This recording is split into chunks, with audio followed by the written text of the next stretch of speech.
শক্তিশালী সেই ব্যক্তি নয় যে খুব কুস্তি লড়তে পারে, বরং শক্তিশালী হচ্ছে সেই ব্যক্তি যিনি ক্রোধের সময় নিজেকে সংযত রাখতে পারে। জীবনে চলার পথে একটা ধাক্কা খাওয়া খুব প্রয়োজন, তা না হলে পথের গুরুত্বটা ঠিক বোঝা যায় না। জন্ম নেওয়া ভাগ্যের ব্যাপার, মৃত্যু হওয়া সময়ের ব্যাপার, কিন্তু মৃত্যুর পরেও মানুষের মনে বেঁচে থাকা কর্মের ব্যাপার। তর্কের চেয়ে নীরবতা ভালো, প্রতিশোধ নেওয়ার চেয়ে রাস্তা বদলে ফেলা ভালো, আর স্বার্থপর মানুষের পাশে চলার চেয়ে একা চলা অনেক ভালো। কোটি টাকার হিরেকে খুঁজতে 1 টাকার মোমবাতিটা কাজে লাগে। সুতরাং জীবনে কোনোদিন কাউকে ছোট মনে করো না, সাহস হারিয়ে ফেলো না, কারণ পাহাড় থেকে বেরিয়ে আসা নদী রাস্তায় কাউকে জিজ্ঞাসা করে না যে সমুদ্র আর কত দূর। শিয়াল অনেক বুদ্ধিমান হওয়া সত্ত্বেও মানুষ কিন্তু কুকুরকে পোষে, কারণ সঙ্গী হিসেবে চতুরতার থেকে বিশ্বস্ততা অনেক বেশি জরুরি। খাবার যত দামি হোক, পচে গেলে যেমন তার কোনো দাম থাকে না, তেমনি একটা মানুষ যত শিক্ষিত হোক না কেন, মনুষ্যত্ব না থাকলে তার কোনো দাম নেই।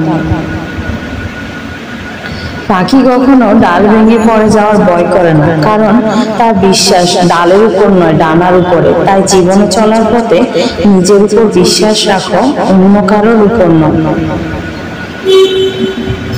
তুমি হয়তো কারো সৌন্দর্য দেখে তাকে ভালোবেসে ফেলতে পারো, কিন্তু একটা কথা মনে রেখো, প্রকৃতপক্ষে তুমি তার চরিত্র নিয়ে বেঁচে থাকবে, তার সৌন্দর্য নিয়ে নয়।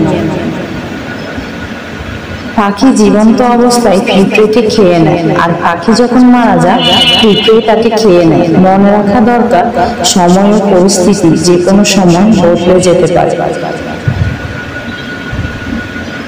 প্রথম বিজয়ের পরে বসে থাকবেন না, কারণ দ্বিতীয়বার যখন আপনি ব্যর্থ হবেন তখন অনেকেই বলবে প্রথমবার শুধুমাত্র ভাগ্যের জন্য সফল হয়েছিলেন। সব কথার জবাব দিতে নেই, সম্মান বাঁচাতে কখনো কখনো নীরব থাকতে হয়। সব যুদ্ধে এগিয়ে যেতে নেই, জয়ের জন্য কখনো কখনো পিছিয়ে আসতে হয়। সব সময় সব সম্পর্ক আঁকড়ে ধরতে নেই, সম্পর্ক বাঁচাতে কখনো কখনো দূরে থাকতে হয়।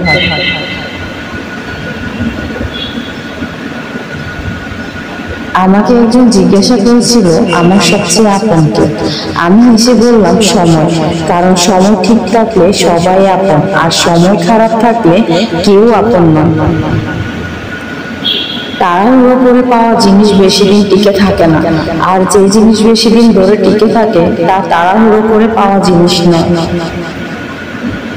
সমাজ আপনার সম্বন্ধে কি ভাবছে সেটা তাদের ভাবতে দিন, আপনি আপনার লক্ষ্য গুছিয়ে দৃঢ় থাকুন। সমাজ আপনার একদিন দরজার সম্মুখে থাকবে। আমাদের ভিডিওটি যদি আপনাদের ভালো লেগে থাকে তাহলে সাবস্ক্রাইব করে পাশে থাকার অনুরোধ রইল।